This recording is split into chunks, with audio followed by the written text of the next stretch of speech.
नमस्कार दोस्तों। कैसे हैं आप सभी? आई होप आप सभी ठीक होंगे। तो दोस्तों, जल्दी से जल्दी आप सभी हमारी इस क्लास को अपने साथियों के साथ शेयर कर दें और वीडियो को लाइक कर दें। तो दोस्तों, ये क्लास आपके लिए बहुत ही खास होने वाली है। इस क्लास में हम सीडीपी की मैराथन करने वाले हैं। तो आपको इसमें बहुत ही क्वेश्चन, इंपॉर्टेंट क्वेश्चन देखने को मिलेंगे और आपकी प्रैक्टिस भी होएगी। तो देखिए आज का पहला प्रश्न कि निम्नलिखित में से कौन सा कथन सामाजिक रचनावादी परिप्रेक्ष्य के अनुसार भाषा और विचार के बीच संबंध का सही वर्णन करता है? कि भाषा विचार को निर्धारित करती है, या भाषा विचार से संचालित एवं निर्देशित होता है, या भाषा और विचार के बीच संबंध दिशात्मक है, या भाषा और विचार स्वतंत्र संज्ञानात्मक क्षमताएं होती है। तो दोस्तों देखिए कि कौन सा कथन सामाजिक रचनावादी परिप्रेक्ष्य के अनुसार भाषा और विचार के बीच संबंध का सही वर्णन करता है। कि भाषा विचार को निर्धारित करती है, तो बिल्कुल नहीं, ऑप्शन फर्स्ट रॉन्ग हो जाएगा। विचार भाषा से संचालित एवं निर्देशित होता है, तो बिल्कुल नहीं होता, तो सेकंड ऑप्शन भी इसका रॉन्ग हो जाएगा। भाषा और विचार के बीच संबंध दिशात्मक होता है, तो बिल्कुल भाषा और विचार के बीच संबंध दिशात्मक होता है। तो थर्ड ऑप्शन दोस्तों इसका राइट आंसर हो जाएगा कि भाषा और विचार के बीच संबंध दिशात्मक होता है। तो थर्ड ऑप्शन इसका राइट आंसर होगा। देखिए अगला नेक्स्ट। एक शिक्षक अपने छात्रों को किसी स्थिति के नई विचारों की सराहना करने मेंदू करना चाहता है। वह अपने छात्रों को विभिन्न समूहों में इस स्थिति पर बहस करने के लिए इस स्थिति में बहस करने के लिए कई अवसर प्रदान करती है। तो वाइगोत्स्की के दृष्टिकोण के अनुसार उनके छात्र विभिन्न विचारों को करेंगे और अपने दम पर स्थिति के कई दृष्टिकोण विकसित करेंगे। निर्माण, भरना, संचालन या युक्ति संघ। तो एक शिक्षक अपने छात्रों को किस स्थिति में के विचारों को सराहना करने में मदद करता है? वह अपने छात्रों को विभिन्न समूहों में इस स्थिति पर बहस करने के लिए कई अवसर प्रदान करता है। और वाइगोत्स्की के दृष्टिकोण के अनुसार उनके छात्र विभिन्न विचारों को खालिस्तान करेंगे और अपने दम पर स्थिति के दृष्टिकोण विकसित करते हैं। तो दोस्तों इसका राइट आंसर बताइए जल्दी से कमेंट बॉक्स में क्या होगा।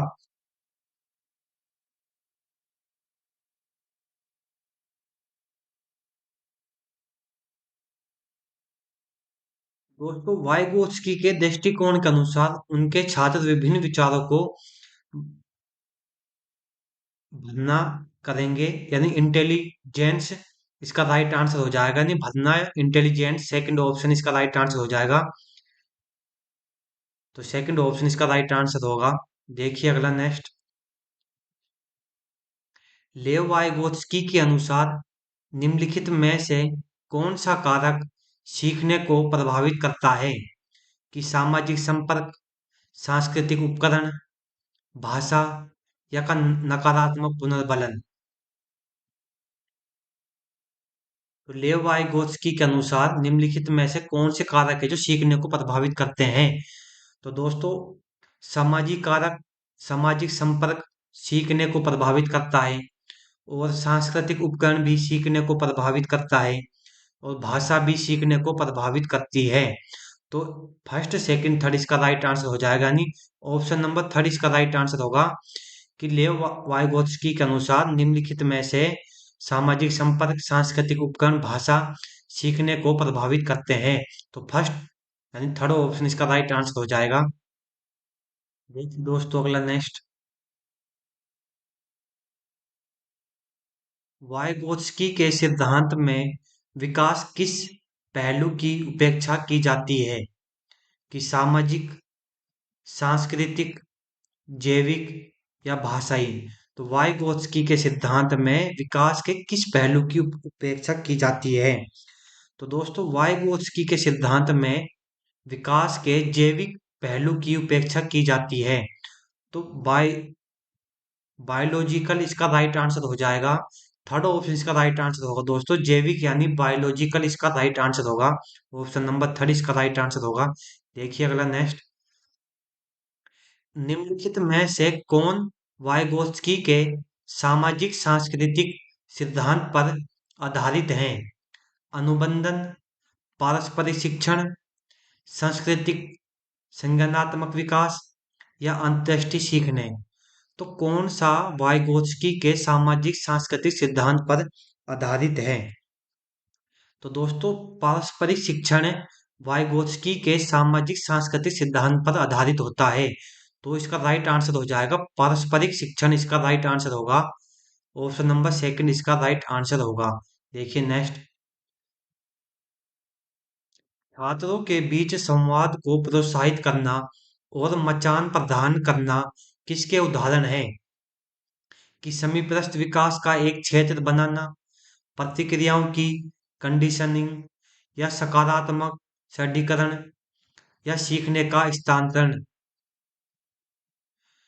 तो छात्रों के बीच संवाद को प्रोत्साहित करना और मचान प्रदान करने का उदाहरण कौन सा है? तो दोस्तों कमेंट बॉक्स में इसका आंसर बताइए क्या होगा। तो दोस्तों छात्रों के बीच संवाद को प्रोत्साहित करना और मचान प्रदान करना, ये उदाहरण समीपस्थ विकास के उदाहरण होते हैं।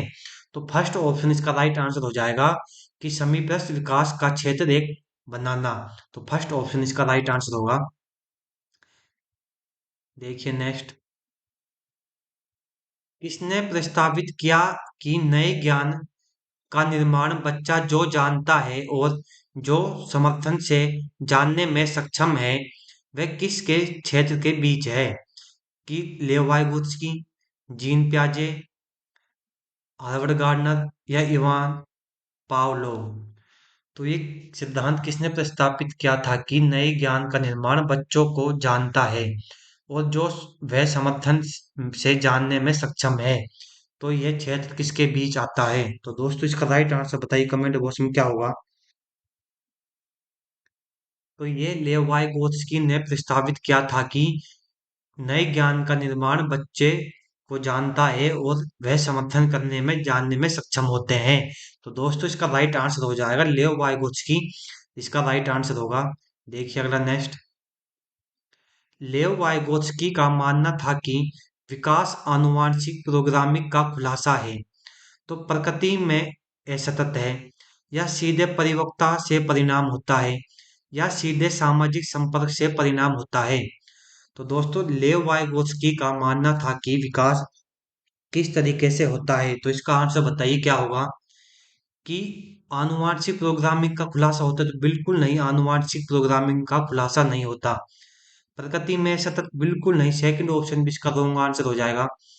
सीधे परिपक्वता से परिणाम होता है? तो बिल्कुल नहीं, सीधे परिपक्वता से परिणाम नहीं होता। तो थर्ड ऑप्शन भी इसका राइट रॉन्ग आंसर हो जाएगा।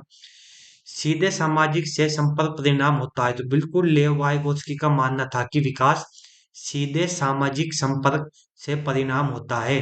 तो फोर्थ ऑप्शन इसका राइट आंसर हो जाएगा दोस्तों, सीधे सामाजिक संपर्क से परिणाम होता है।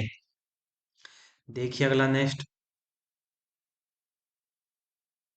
छात्रों को किसकी समस्या को हल करने के लिए संघर्ष करते हुए देखने के बाद एक शिक्षक ने अपनी एक शिक्षक ने उनकी सहायता के लिए संकेत और आधे हल किए गए उदाहरण दिए।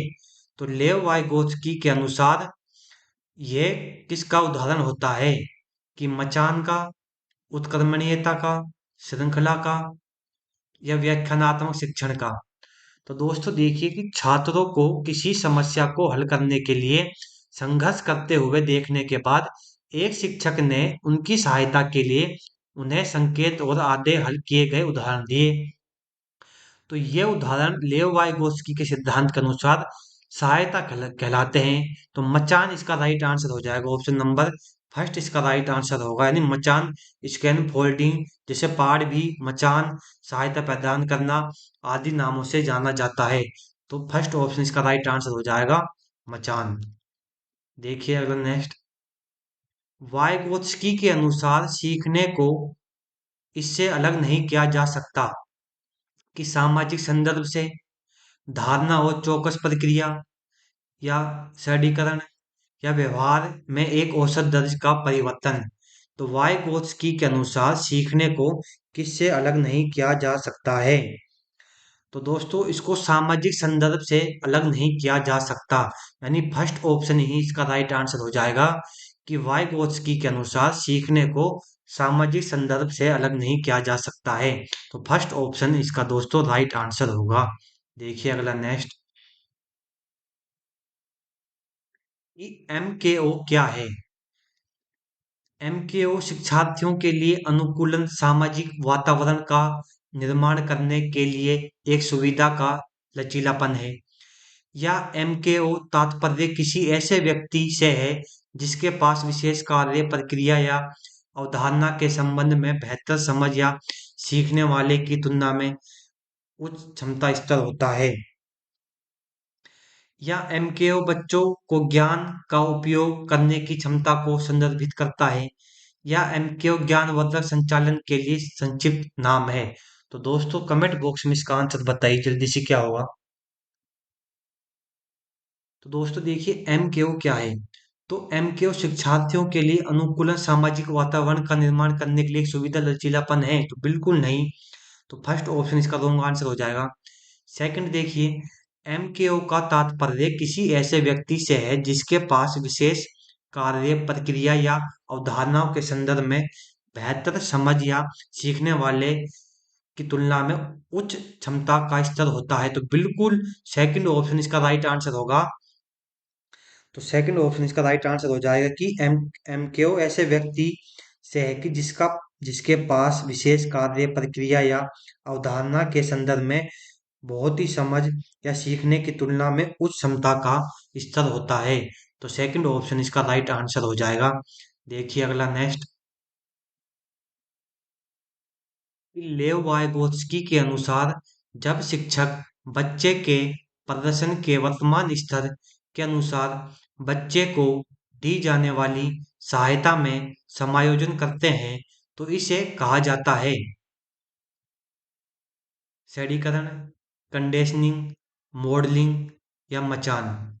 तो देखिए दोस्तों कि लेव वाइगोत्स्की के अनुसार जब शिक्षक बच्चे के प्रदर्शन के वर्तमान स्तर के अनुसार बच्चे को दी जाने वाली सहायता में समायोजन करते हैं तो उसे मचान कहा जाता है, यानी स्कैन फोल्डिंग कहा जाता है। तो फोर्थ ऑप्शन इसका राइट आंसर हो जाएगा, मचान इसका राइट आंसर होगा। इस सिद्धांतकार ने दावा किया कि संज्ञानात्मक विकास एक सहयोगात्मक प्रक्रिया है। कि Lev Vygotsky, Ivan Pavlov, B F Skinner या जॉन बी वॉटसन। तो दोस्तों किस सिद्धांतकार ने दावा किया था कि संज्ञानात्मक विकास एक सहयोगात्मक प्रक्रिया होती है। तो दोस्तों लेव वाइगोत्स्की ने दावा किया था कि संज्ञानात्मक विकास एक सहयोगात्मक प्रक्रिया होती है। तो फर्स्ट ऑप्शन ही इसका राइट आंसर हो जाएगा कि लेव वाइगोत्स्की ने दावा किया कि जो संज्ञानात्मक विकास है वो एक सहयोगात्मक प्रक्रिया होती है। तो लेव वाइगोत्स्की दोस्तों इसका राइट आंसर होगा।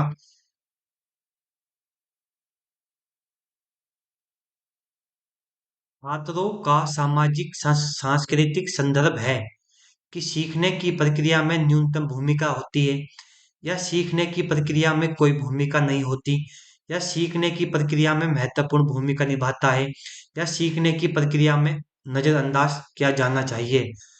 तो छात्रों का सामाजिक सांस्कृतिक संदर्भ में से संबंधित है कि सीखने की प्रक्रिया में न्यूनतम भूमिका होती है, तो बिल्कुल नहीं, न्यूनतम भूमिका नहीं होती। तो फर्स्ट ऑप्शन इसका राइट आंसर हो जाएगा। सीखने की प्रक्रिया में इसकी कोई भूमिका नहीं होती, तो बिल्कुल भूमिका होती है। तो सेकंड ऑप्शन इसका राइट आंसर हो जाएगा कि सीखने की प्रक्रिया महत्वपूर्ण भूमिका निभाता है। तो बिल्कुल थर्ड ऑप्शन इसका राइट आंसर हो जाएगा दोस्तों कि छात्रों का सामाजिक सांस्कृतिक संदर्भ सीखने की प्रक्रिया में महत्वपूर्ण भूमिका निभाता है। तो थर्ड ऑप्शन इसका राइट आंसर होगा। देखिए नेक्स्ट, सामाजिक रचनावादी कक्षा में किन कार्यों पर ध्यान केंद्रित किया जाना चाहिए। कि ऐसे कार्य जो चुनौतीपूर्ण हो और आलोचनात्मक सोच को अनुमति दे। या ऐसे कार्य जो दोहराव वाले आंतरिक हो, या पाठ को याद करने पर आधारित कार्य, या ऐसे कार्य जिनमें बच्चे को प्रश्न पूछने की अनुमति नहीं हो। तो दोस्तों, सामाजिक रचनावादी कक्षा में किन कार्यों पर ध्यान केंद्रित किया जाना चाहिए? तो दोस्तों, रचनावादी कक्षा में ऐसे कार्य जो चुनौतीपूर्ण हो और आलोचनात्मक सोच की अनुमति दे। तो यानी फर्स्ट ऑप्शन ही इसका राइट आंसर हो जाएगा कि सामाजिक रचनावादी कक्षा में ऐसे कार्य को चुनौतीपूर्ण हो जो आलोचनात्मक सोच की अनुमति या चिंतन बढ़ाते हो, तो उन कार्यों पर ध्यान केंद्रित किया जाना चाहिए।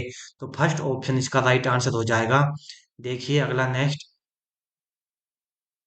विकास और सीखने के बीच संबंध की प्रकृति को लेव वाइगोत्स्की ने निम्न में से किस विशेषता के रूप में देखा? कि ये प्रकृति में रैखिक है, या ये प्रकृति में स्थिर है, या सीखना अक्सर विकास से पहले है, या सीखना यानी विकास अक्सर सीखने से पहले है।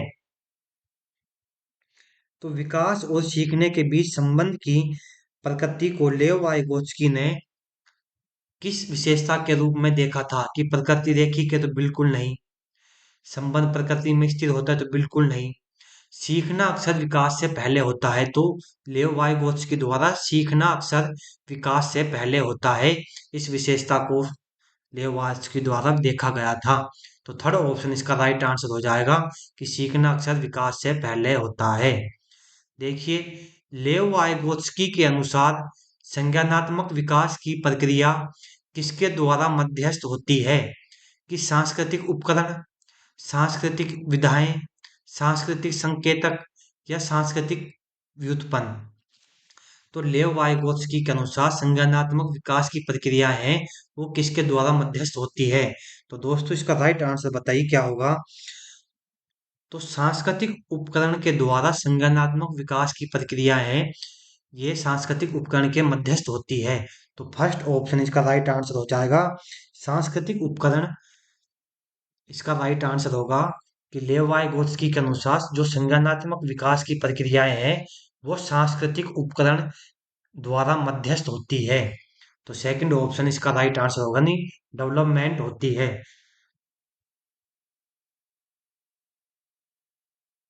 लेव वाइगोत्स्की के अनुसार निकटतम विकास क्षेत्र में विकास को इसके माध्यम से सुगम बनाया जा सकता है कि सहयोगात्मक संवाद से, अवलोकनात्मक अधिगम से, प्रतिवर्ती सोच से, या व्याख्यानात्मक शिक्षण से।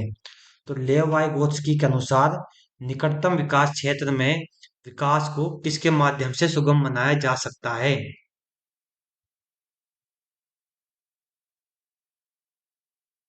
सहयोगात्मक संवाद के द्वारा विकास को सुगम बनाया जा सकता है। तो फर्स्ट ऑप्शन इसका राइट आंसर हो जाएगा कि लेव वाइगोत्स्की के अनुसार निकटतम विकास क्षेत्र में विकास को सहयोगात्मक संवाद के माध्यम से सुगम बनाया जा सकता है। तो सहयोगात्मक संवाद इसका राइट आंसर हो जाएगा। देखिए अगला नेक्स्ट,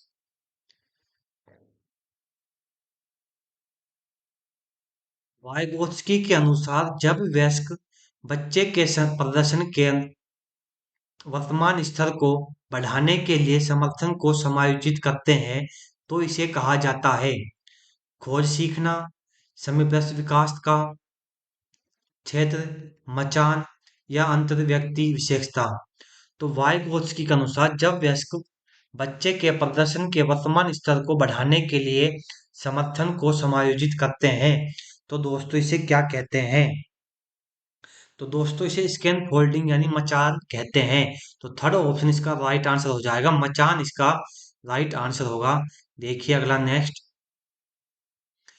कि किसके अनुसार बच्चों की सोच पर सामाजिक प्रक्रियाओं और सांस्कृतिक संदर्भ के प्रभाव को समझना महत्वपूर्ण है? कि लॉरेंस कोलबर्ग के द्वारा, जीन प्याजे के द्वारा, या लेव वाइगोत्स्की के द्वारा, या अल्बर्ट बंडूरा के द्वारा। तो दोस्तों, किस वैज्ञानिक के द्वारा बच्चों की सोच पर सामाजिक प्रक्रियाओं और सांस्कृतिक संदर्भ के प्रभाव को समझना महत्वपूर्ण होता है? तो लेव वाइगोत्स्की के अनुसार बच्चों की सोच पर सामाजिक प्रक्रियाओं और सांस्कृतिक संदर्भ के प्रभाव को समझना महत्वपूर्ण होता है। तो दोस्तों लेव वाइगोत्स्की इसका राइट आंसर हो जाएगा, यानी ऑप्शन थर्ड इसका राइट आंसर है। लेव वाइगोत्स्की के अनुसार बच्चों की सोच जो सामाजिक प्रक्रियाओं और सांस्कृतिक संदर्भ के प्रभाव को समझना महत्वपूर्ण होता है।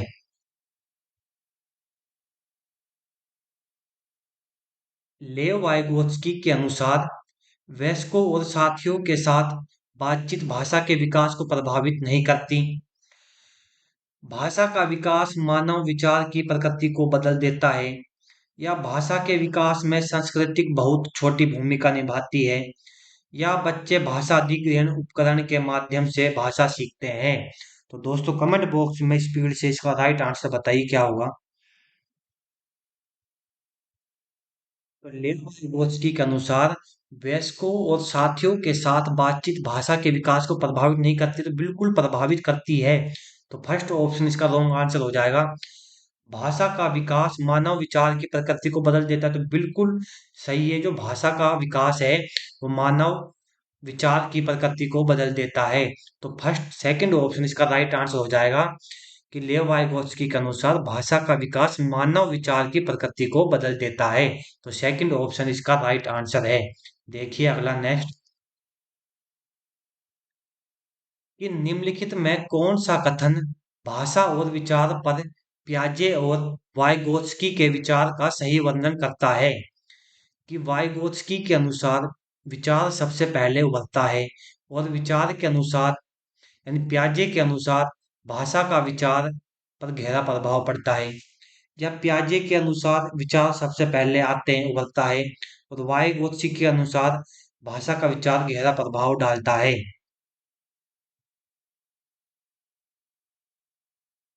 तो इसका राइट आंसर हो जाएगा कि पियाजे के अनुसार विचार सबसे पहले उभरता है, और वाइगोत्स्की के अनुसार भाषा का विचार गहरा प्रभाव डालता है।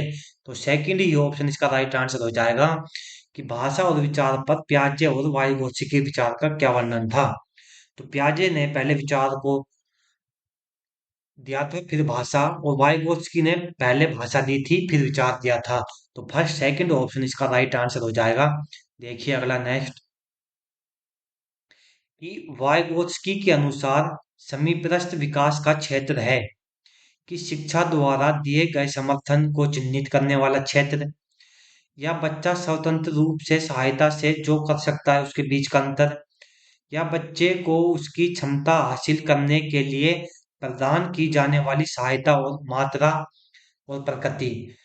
तो दोस्तों इसका राइट आंसर हो जाएगा कि वाइगोत्स्की के अनुसार समीपस्थ विकास का क्षेत्र है जो बच्चे को उसकी क्षमता हासिल करने के लिए प्रदान की जाने वाली सहायता मात्रा प्रकृति समीपस्थ विकास का क्षेत्र होता है। तो थर्ड ऑप्शन दोस्तों सेकंड ऑप्शन इसका राइट आंसर हो जाएगा कि बच्चा स्वतंत्र रूप से सहायता से जो कर सकता है उसके बीच का अंतर वाइगोत्स्की के समीपस्थ विकास का क्षेत्र का होता है। तो सेकंड ऑप्शन इसका राइट आंसर होगा। देखिए अगला नेक्स्ट, निम्नलिखित में कौन सा कथन वाइगोत्स्की द्वारा प्रस्तावित विकास और सीखने के बीच संबंध को सबसे अच्छा सारांशित करता है। कि विकास सीखने से स्वतंत्र है, विकास प्रक्रिया सीखने की प्रक्रिया से पीछे है, विकास सीखने का पर्याय है, या सीखना और विकास समांतर प्रक्रिया है। तो दोस्तों इसका राइट आंसर बताइए क्या होगा। कि निम्नलिखित में से कौन सा कथन जो वाइगोत्स्की द्वारा प्रस्तावित विकास और सीखने के बीच संबंध को अच्छा सारांशित करता है। कि विकास सीखने में स्वतंत्र है, बिल्कुल नहीं, विकास प्रक्रिया सीखने की प्रक्रिया से पीछे है। तो सेकंड ऑप्शन इसका राइट आंसर हो जाएगा कि वाइगोत्स्की द्वारा विकास प्रक्रिया सीखने की प्रक्रिया से पीछे होता है। तो सेकंड ऑप्शन इसका राइट आंसर होगा। देखिए अगला नेक्स्ट, कि एक 5 साल की लड़की टी शर्ट मोड़ने की कोशिश करते हुए खुद से बात कर रही है। कि लड़की द्वारा प्रदर्शित व्यवहार के संदर्भ में निम्नलिखित में से कौन सा कथन सही है। कि जीन प्याजे इस सामाजिक संपर्क के रूप में समझाएंगे, जबकि लेव वाइगोत्स्की इसके अन्वेषण के रूप में समझाएंगे। या जीन प्याजे और लेव वाइगोत्स्की इसे बच्चे द्वारा अपनी माँ के नकल करने की कोशिश के रूप में समझाएंगे, या जीन प्याजे लेव वाइगोत्स्की इसे बच्चे के विचार और अहंकारी प्रकृति के रूप में समझाएंगे, या जीन प्याजे इसे अकेंद्रित भाषण के रूप में समझाएंगे, जबकि लेव वाइगोत्स्की निजी भाषा के रूप में अपने कार्यों को नियमित करने में बच्चे के प्रयास के रूप में समझाएंगे। तो दोस्तों, कि एक 5 साल की लड़की टी शर्ट मोड़ने की कोशिश करते हुए खुद से बात करती है, और ये कौन सी स्थिति को दर्शाता है? तो ये जीन प्याजे इस इसे जीन प्याजे से सह केंद्रित भाषण के रूप में समझाएंगे, जबकि जो लेव वाइगोत्स्की है वो इसे निजी भाषण के माध्यम से अपने कार्य को विनियमित करने के बच्चे के प्रयास के रूप में समझाएंगे। तो फोर्थ ऑप्शन इसका राइट आंसर हो जाएगा, ऑप्शन नंबर 4 इसका राइट आंसर होगा। देखिए दोस्तों, अगला नेक्स्ट।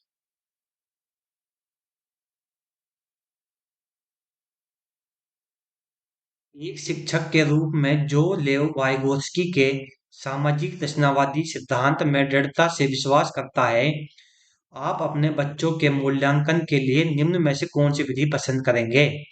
तथ्य आधारित स्मरण प्रश्न, वस्तुनिष्ठ बहुविकल्प प्रश्न, सहयोगात्मक परियोजनाएं, या मानकीकृत परीक्षण। तो एक शिक्षक के रूप में जो लेव वाइगोत्स्की के सामाजिक रचनावादी सिद्धांत में दृढ़ता से विश्वास करता है, आप अपने छात्रों के मूल्यांकन के लिए कौन सी विधि को पसंद करेंगे? तो तथ्य आधारित स्मरण बिल्कुल नहीं, वस्तुनिष्ठ विकल्प बिल्कुल नहीं। तो इसमें हम सामाजिक यानी सहयोगात्मक परियोजनाएं विधि पसंद करेंगे, यानी सहयोगात्मक परियोजनाएं मूल्यांकन करने के लिए सबसे बेस्ट विधि होगी। तो थर्ड ऑप्शन इसका राइट आंसर हो जाएगा, सहयोगात्मक परियोजना इसका राइट आंसर हो जाएगा दोस्तों। देखिए नेक्स्ट। लेव वाइगोत्स्की के अनुसार संज्ञानात्मक विकास का प्राथमिक कारण क्या है? कि मानसिक स्मीका यानी स्कीमा का समायोजन, उत्तेजना प्रतिक्रिया युग्मन, संतुलन, या सामाजिक संपर्क। तो दोस्तों, इसका कमेंट बॉक्स में इसका राइट आंसर बताइए क्या होगा।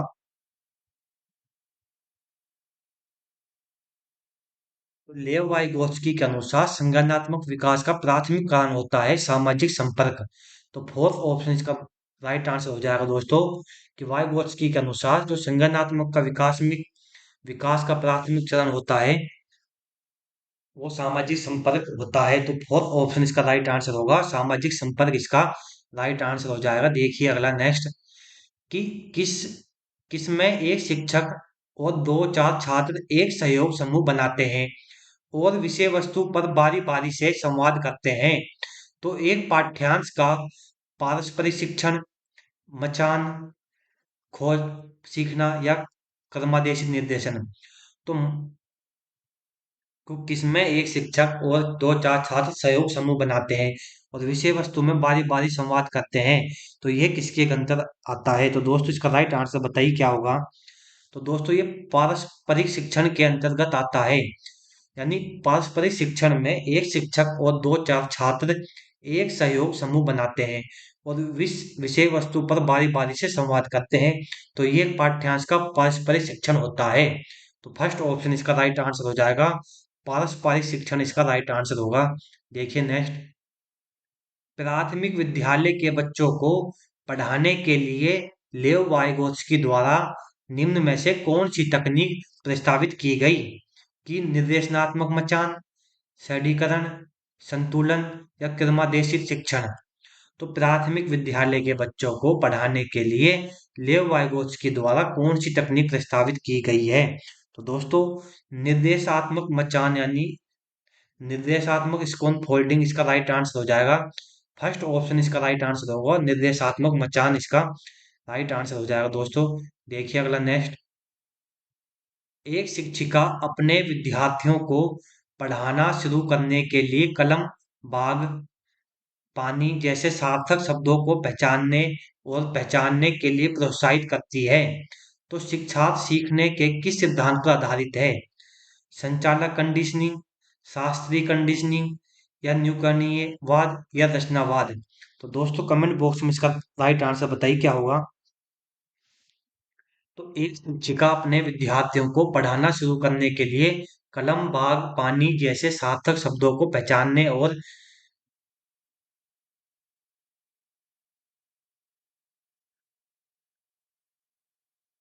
जानने के लिए प्रोत्साहित करती है। तो यह शिक्षार्थी सीखने के किस सिद्धांत पर आधारित है? तो दोस्तों ये रचनावाद पर आधारित होते हैं। तो फोर्थ ऑप्शन इसका राइट आंसर हो जाएगा। रचनावाद इसका राइट आंसर हो जाएगा दोस्तों। देखिए अगला नेक्स्ट। तब होता है जब बच्चे अपने अनुभवों को अपनी मौजूद योजनाओं में फिट करने के लिए बदलते हैं। आत्मसातकरण, आवास, केंद्रीकरण या संरक्षण। तो आवास तब होता है जब बच्चे अपने अनुभवों को अपनी मौजूद योजनाओं में फिट रहने के लिए बदलते हैं।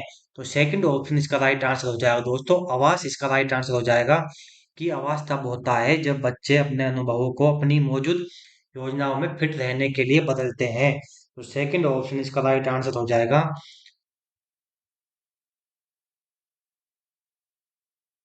लेव वाइगोत्स्की के संज्ञानात्मक विकास के सिद्धांत को किस सिद्धांत कहा जाता है? क्योंकि उनका तर्क कि बच्चों का सीखना एक संदर्भ में होता है। मनोगतिक या मनोलैंगिक या सामाजिक सांस्कृतिक या व्यवहारवादी। तो लेव वाइगोत्स्की के अनुसार संज्ञानात्मक विकास के सिद्धांत को सामाजिक सांस्कृतिक सिद्धांत कहा जाता है, क्योंकि उनका तर्क है कि बच्चों का सीखना एक संदर्भ में होता है। तो दोस्तों सामाजिक सांस्कृतिक इसका राइट आंसर हो जाएगा, यानी ऑप्शन थर्ड इसका राइट आंसर होगा। सामाजिक सांस्कृतिक इसका राइट आंसर होगा। शिक्षक बच्चे को दी जाने वाली सहायता को बच्चे के प्रदर्शन के वर्तमान स्तर के अनुरूप समायोजित करता है, तो उसे निकटतम विकास के क्षेत्र तक पहुंचने में मदद करता है। तो शिक्षक होता है सहकारी शिक्षा का प्रयोग करना, अंतर्व्यक्तिपरकता का प्रदर्शन, बच्चे को मचान बनाना यानी सहायता देना, या बच्चे में संज्ञानात्मक संघर्ष उत्पन्न करना। जब एक शिक्षक बच्चे को दी जाने वाली सहायता को बच्चे के प्रदर्शन के वर्तमान स्तर को अनुरूप समायोजित करता है, तो उसे निकटतम विकास के क्षेत्र में पहुंचे मदद करता है, तो उसे शिक्षक को बच्चे को मचान बनाना कहते हैं। तो थर्ड ऑप्शन इसका राइट आंसर हो जाएगा कि बच्चे को मचान बनाना यानी उसको सहायता प्रदान करना।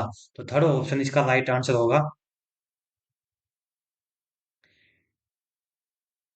था पजल पर काम करते हुए 5 साल की शीला खुद से कहती है कि नीला टुकड़ा कहाँ है। नहीं, यह नीला गहरे रंग का टुकड़ा है जो जाएगा और यह जूता बनाएगा। इस प्रकार की बातचीत को वाइगोत्स्की ने किस प्रकार संदर्भित कराया है? कि निजी भाषण, जोर से बात करना यानी मचान, या अकेंद्रित वाणी। कि जिग्सा पजल पर काम करते हुए 5 साल की शीला खुद से कहती है वो नीला टुकड़ा कहाँ है। नहीं है, ये नहीं गहरे रंग का टुकड़ा है जो यहाँ कहाँ जाएगा, यह जूता बनाएगा। इस प्रकार की बातचीत को वाइगोत्स्की किस प्रकार को संदर्भित करते हैं? तो दोस्तों ये निजी भाषण होता है। तो फर्स्ट ऑप्शन इसका राइट आंसर हो जाएगा। प्राइवेट स्पीच इसका राइट आंसर होगा। निजी भाषण इसका राइट आंसर हो जाएगा। तो देखिए अगला नेक्स्ट। बच्चों को संकेत देना और आवश्यकता पड़ने पर सहायता प्रदान करना किसका उदाहरण है? तो बच्चों को संकेत देना और आवश्यकता पड़ने पर सहायता प्रदान करना ये मचान का उदाहरण होता है, यानी इसका इसका राइट आंसर होगा। ऑप्शन नंबर फोर इसका राइट आंसर हो जाएगा, यानी मचान इसका राइट आंसर है। देखिए अगला नेक्स्ट। निम्नलिखित में से किस मनोवैज्ञानिक ने बच्चों को ज्ञान के सक्रिय जिज्ञासु के रूप में देखते हुए उनके चिंतन पर सामाजिक एवं सांस्कृतिक विषय वस्तुओं के प्रभाव को महत्व दिया है? कि जीन प्याजे ने, लॉरेंस कोहलबर्ग ने, जॉन बी वॉटसन ने, या लेव वाइगोत्स्की ने?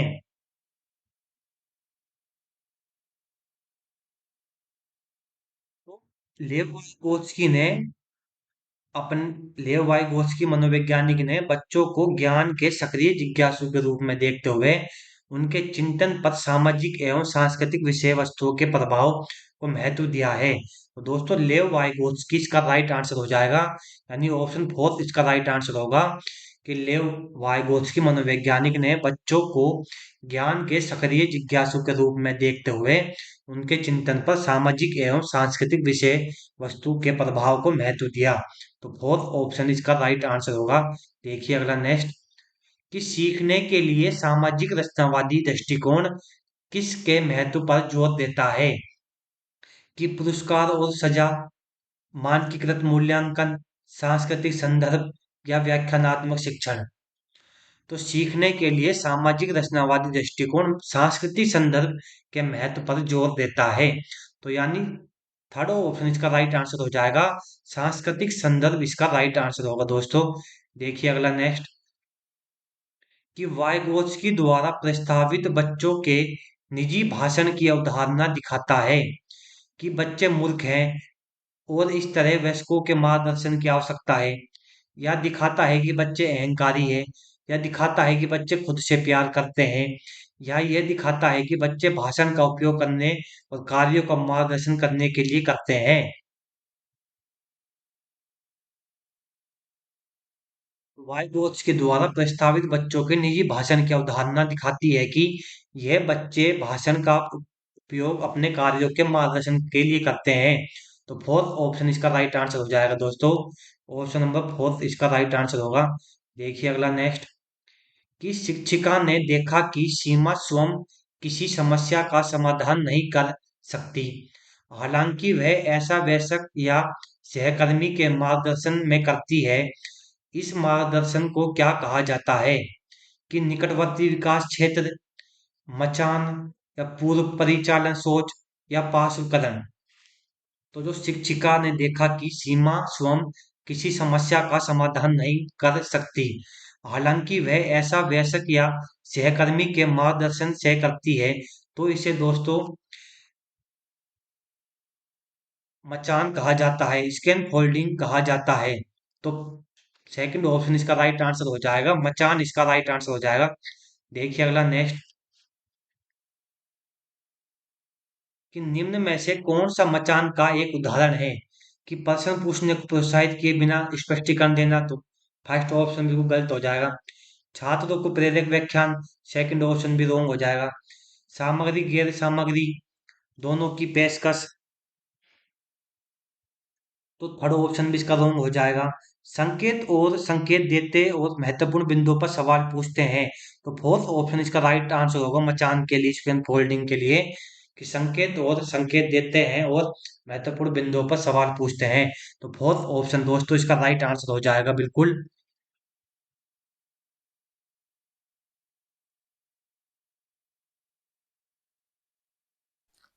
देखिए दोस्तों, निम्नलिखित में कौन सी चीज अधिगम के रूप में आकलन की मुख्य विशेषता है?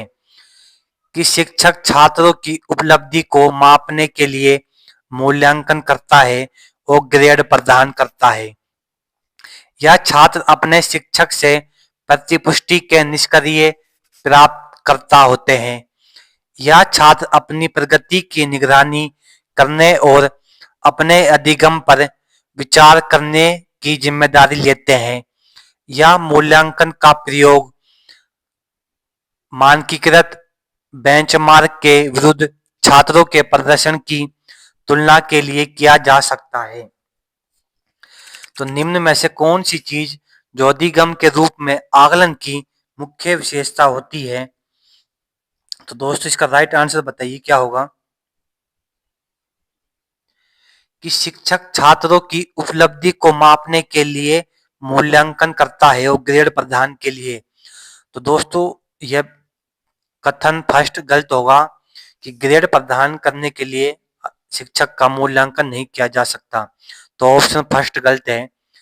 छात्र अपने शिक्षक से प्रतिपुष्टि के निष्क्रिय प्राप्त करता होते, तो बिल्कुल नहीं होते, तो सेकंड ऑप्शन भी गलत है।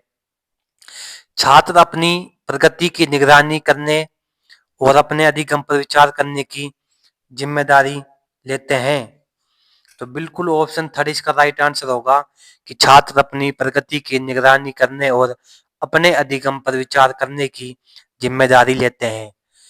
फोर्थ देखिए कि मूल्यांकन का उपयोग मानकीकृत बेंचमार्क के विरुद्ध छात्रों के प्रदर्शन की तुलना करने के लिए किया जाता है, तो बिल्कुल नहीं किया जा सकता। तो इसका ऑप्शन थर्ड इसका राइट आंसर होगा कि छात्र अपनी प्रगति की निगरानी करने के लिए अपने अधिगम पर विचार करने की जिम्मेदारी स्वयं लेते हैं। तो थर्ड ऑप्शन इसका राइट आंसर हो जाएगा। देखिए नेक्स्ट, एक शिक्षक एक क्रियाकलाप तैयार करता है जिसमें छात्र एक चेक लिस्ट का प्रयोग करके अपने स्वयं के काम का आकलन करते हैं और फिर सहपाठियों के साथ अपने आत्म मूल्यांकन पर चर्चा करते हैं। इसका उद्देश्य छात्रों को उनकी ताकत को पहचानने और सुधार के क्षेत्रों की पहचान करने में मदद करना है। तो इस मूल्यांकन दृष्टिकोण का उद्देश्य छात्रों में क्या विकसित करता है कि साथियों के बीच प्रतिस्पर्धा या आत्मनियमन एवं परासंज्ञानात्मक कौशल या याद रखना और रटना या शिक्षक की प्रतिक्रिया पर निर्भरता। तो दोस्तों एक शिक्षक जो एक क्रियाकलाप तैयार करता है जिसमें वह छात्रों के एक चेक लिस्ट का प्रयोग करके अपने स्वयं के काम का भी आकलन करता है और फिर सहपाठियों के साथ अपने आत्म मूल्यांकन पर चर्चा करता है। इसके उद्देश्य से छात्रों को उनकी ताकत और पहचानने और सुधार के क्षेत्रों की पहचान करने में मदद होती है। तो यह मूल्यांकन आत्मनियमन एवं परासंज्ञानात्मक कौशल का उद्देश्य छात्रों को विकसित करता है। तो सेकंड ऑप्शन इसका राइट आंसर होगा, आत्मनियमन एवं परासंज्ञानात्मक कौशल इसका राइट आंसर होगा बिल्कुल। कि मैं कक्षा 7 का शिक्षक हूं, मुझे प्रधान शिक्षक द्वारा अपनी कक्षा में विभेदित अनुदेशन का प्रयोग करने के लिए कहा गया। मुझे निम्नलिखित में से कौन सी प्रक्रिया का पालन करना चाहिए? कि सभी छात्रों को उनकी क्षमताओं की परवाह किए बिना एक ही पाठ और गतिविधि पढ़ाना, या छात्रों को उनकी अधिगम की शैली के आधार पर समूहीकृत करना और उनकी जरूरतों को पूरा करने के लिए गतिविधियों को तैयार करना, या उच्च उपलब्धि वाले छात्रों पर अतिरिक्त ध्यान केंद्रित करना ताकि उनकी क्षमताओं को अधिकतम किया जा सके, या अपने प्रदर्शन बेहतर बनाने के लिए संघर्ष शिक्षार्थियों को अधिक कार्यभार देना। तो मैं कक्षा 7 का शिक्षक हूं, मुझे प्रधान शिक्षक द्वारा अपनी कक्षा में विभेदित अनुदेशन का प्रयोग करने के लिए कहा गया, तो मैं कौन सी प्रक्रिया का पालन करूंगा? तो दोस्तों इसका राइट आंसर बताइए क्या होगा? तो कि सभी छात्रों को उनकी क्षमताओं की परवाह किए बिना एक ही पाठ का गतिविधियों को पढ़ाना चाहिए, तो बिल्कुल नहीं पढ़ाना चाहिए। तो ऑप्शन फर्स्ट इसका गलत हो जाएगा। छात्रों को उनकी अधिगम की शैली के आधार पर समूहीकृत करना और उनकी जरूरतों को पूरा करने के लिए गतिविधियों को तैयार करना चाहिए, तो बिल्कुल सही है कि छात्रों को उनकी अधिगम की शैलियों के आधार पर समूहीकृत करना और उनकी जरूरतों को पूरा करने के लिए गतिविधि का प्रयोग तैयार किया जाना चाहिए। कि उच्च उपलब्धि वाले छात्र पर अतिरिक्त ध्यान केंद्रित करना ताकि उनकी क्षमताओं का अधिकतम किया जा सके। तो दोस्तों बिल्कुल ये रॉन्ग है, थर्ड ऑप्शन भी इसका गलत होगा। अपने प्रदर्शन को बेहतर बनाने के लिए संघर्ष शिक्षार्थी को अधिक कार्यभार देना, तो बिल्कुल गलत है। तो सेकंड ऑप्शन इसका राइट आंसर हो जाएगा। ऑप्शन नंबर 2 इसका राइट आंसर है।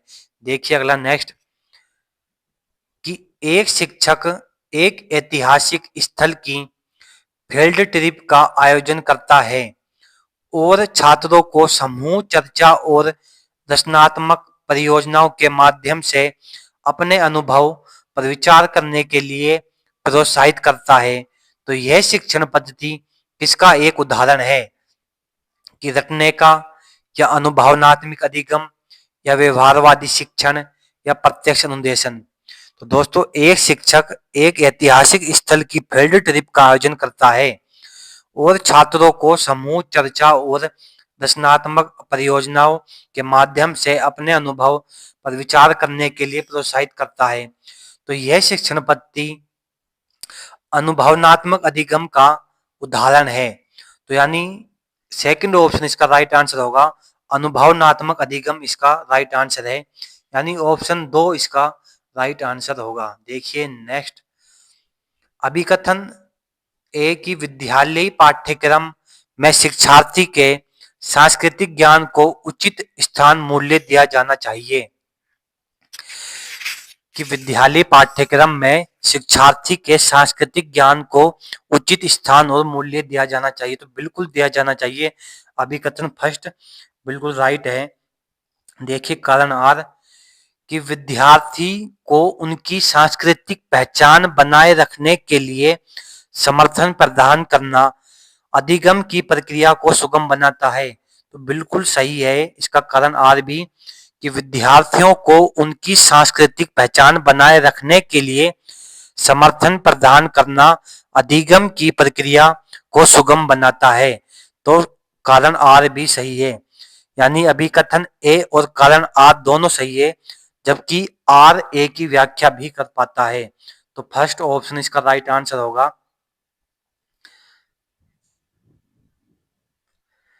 निम्न में से किसे संरचनात्मक मूल्यांकन नहीं माना जाएगा?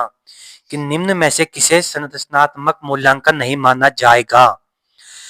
कि छात्रों के पूर्व ज्ञान को निर्धारित करने के लिए एक नई अवधारणा की शुरुआत में दिया गया आकलन, या छात्रों और शिक्षकों को अग्रामी प्रतिपुष्टि प्रदान करने के लिए कक्षा के दौरान किया गया आकलन, या एक मूल्यांकन कार्य जो मानदंडों के मानक पैमाने के अनुसार छात्रों की तुलना करने में सहायक होता है, या एक छात्र के अधिगम में अवधारणाओं की पहचान करने के लिए उपयोग किया जाने वाला आकलन। तो दोस्तों इसका राइट आंसर बताइए क्या होगा? तो दोस्तों छात्रों के पूर्व ज्ञान को निर्धारित करने के लिए एक नई अवधारणा की शुरुआत में दिया गया आकलन संरचनात्मक मूल्यांकन नहीं हो सकता। तो ऑप्शन फर्स्ट भी इसका राइट आंसर नहीं होगा। छात्रों और शिक्षकों को अग्रामी प्रतिपुष्टि प्रदान करने के लिए कक्षा के दौरान दिया गया आकलन, तो ये भी दोस्तों संरचनात्मक मूल्यांकन नहीं माना जाएगा। एक मूल्यांकन कार्य जो मानदंडों के एक मानक पैमाने के अनुसार छात्रों की तुलना करने में सहायक हो, तो ये दोस्तों संरचनात्मक मूल्यांकन हो सकता है। कि एक मूल्यांकन कार्य जो मानदंडों के एक मानक पैमाने के अनुसार छात्रों की तुलना करने में सहायक होता है, तो ये संरचनात्मक मूल्यांकन नहीं माना जाएगा। तो यानी थर्ड ऑप्शन इसका राइट आंसर होगा। ऑप्शन नंबर 3 इसका राइट आंसर है, कि एक छात्र के अधिगम में अवधारणाओं की पहचान करने के लिए उपयोग किया जाने वाला आकलन संरचनात्मक मूल्यांकन हो सकता है। तो यानी फोर्थ ऑप्शन भी इसका रॉन्ग आंसर होगा। तो थर्ड ऑप्शन इसका राइट आंसर है। देखिए अगला नेक्स्ट, निम्नलिखित में से कौन सी डिसलेक्सिया एक विशिष्ट विशेषता है? कि निम्न में से कौन सी डिसलेक्सिया की एक विशिष्ट विशेषता है? कि संरचनात्मक समस्या समाधान में कठिनाई, या ध्वन्यात्मक प्रसंस्करण में कठिनाई, या शारीरिक समन्वय में कठिनाई, या स्थानिक जागरूकता में कठिनाई। तो निम्न में से डिसलेक्सिया की एक विशिष्ट विशेषता नहीं है। तो ध्वन्यात्मक प्रसंस्करण में कठिनाई डिसलेक्सिया की एक विशेषता है। तो सेकंड ऑप्शन इसका राइट आंसर होगा, ध्वन्यात्मक प्रसंस्करण में कठिनाई इसका राइट आंसर होगा। देखिए नेक्स्ट, निम्नलिखित में से किस प्रकार के प्रश्न किसी छात्र की जानकारी का समालोचनात्मक मूल्यांकन करने की क्षमता का आकलन करने में मदद कर सकते हैं?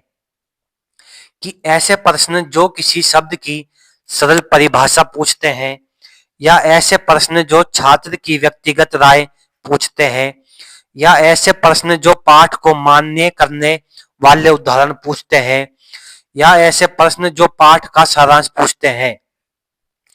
तो कौन से किस प्रकार के प्रश्न जो छात्र की जानकारी को समालोचनात्मक मूल्यांकन करने की क्षमता का आकलन करने में मदद करते हैं।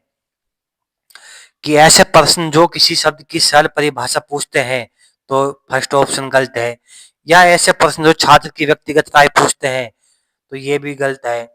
कि ऐसे प्रश्न जो छात्र जो पाठ को मान्य करने के वाले उदाहरण पूछते हैं, तो ऑप्शन थर्ड इसका राइट आंसर होगा।